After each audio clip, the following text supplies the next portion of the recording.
How's your dad, Kate? I didn't see him down at the dealership last week. It's not good. The treatments are so much stronger this time around. Between the hospital visits and the nausea, he has no strength for work. We've done our best to keep the business running smoothly. Okay, I'm sorry he's not here. The main reason that this was called was to start making plans for the future. Okay, he can't sell it, okay? We've just posted our best year ever, and I've already spoken to the contractors about the expansion plans. No one's really talking about selling, Kate. Good. Your dad just wants to make sure that everything's done properly, that the business is taken care of, that your customers are taken care of. Yeah, Dad started that company with $800,000 in annual sales. Last year we did $10 million. We'll keep it growing. What do you know? You've been away all these years. Now he's suddenly back in town and you think you run the place. I was the best salesman there for over 10 years. It would be nothing without me. You wouldn't even know the difference between an SUV and a subcompact. You're a star on the sales floor, no doubt. Oh, thank you. But you have no idea how to run that business. Since being appointed CFO, our numbers are outstanding. Dad and I have a new marketing strategy. We have the expansion plans. We've got all of the programs in place. Everybody wants what's best for the dealership. Exactly. Yeah. And I left because of Stacy's job. I had to keep my family together. Whatever. You do what you have to do. But since Dad has been sick, Henry, I have kept that place alive, okay? I do all of the ordering. I do all of the marketing. I do the books every night, okay? And your dad appreciates that, Kate. He's told me that more than once, that the place would not be running without your hands-on approach.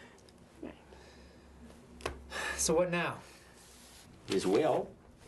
This is almost 20 years old, and it says that the dealership is to be divided equally between your mother and you two. Well, that doesn't help. Mom's been dead for 10 years. Besides, since then, Dad has given me 25% ownership. And 25 to me. What if I buy him out? Go out on my own, buy out Henry's share. Well, as near as I can figure, the dealership represents about 75% of your dad's wealth. I don't see how you can afford it. I guess you're stuck with me. When's the last time you had these discussions with your dad? No, we never really talked about it. Well, you better start now. You're lucky he's still around. Okay, you need to get this on paper and settled.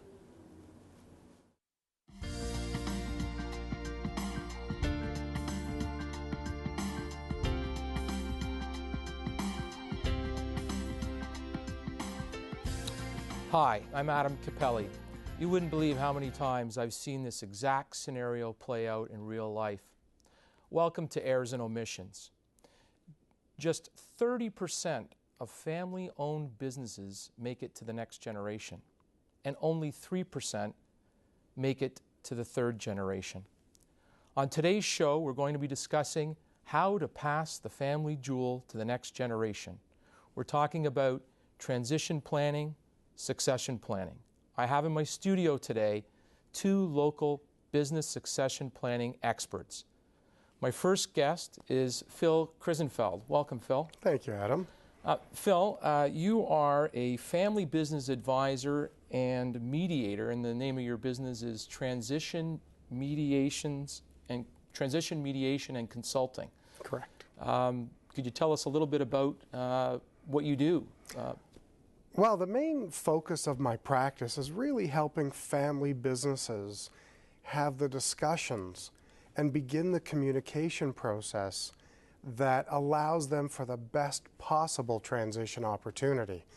Oftentimes, transitions take place after someone has passed away, or there's a life-altering event like an illness that forces things to have to transpire that may not always be in the best interest of the business as an entity and the family, and how to get those two in complete harmony towards moving to the next generation. Okay, and one thing that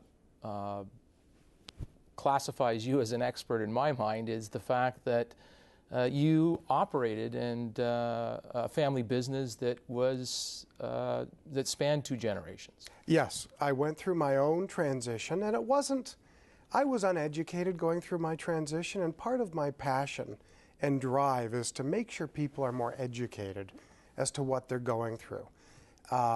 Too many times it's sign here, don't worry, it's all looked after. And when you're in your 20s and young kids, you'll just sign there and hope it's all looked after. Mm-hmm. And usually it is, but often it's not. And it's really the uneducated part of it and the lack of communication about, do I want this for my future? Nobody ever asked me what I wanted. Mm-hmm. It was just assumed that there would be a transition down to the next generation. Right. So you took your valuable experience as a business owner, mm-hmm. and once you successfully transitioned out of the business, you looked for a second career and you channeled it into counseling. It was an absolute case of, okay, I've done this, now what? Right. And through a lot of education, a lot of schooling, found and gained not just the empathetic aspect of being able to help people with these conversations, but the technical skills to guide them towards and possibly even participate in quarterbacking the entire transition, which involves, as you know, a true multidisciplinary team of experts. Okay, and so let's look back at the reenactment that mm-hmm. our viewers saw earlier. Just as a recap, you have the father founded the business. His daughter has been integral in growing the business, has been active in making business decisions, handling the financial decision making. And her brother, at one time, was active, top salesman in the company, left to pursue other ventures, and now is trying to re-enter the family business. That's probably a little unusual, but not that uncommon.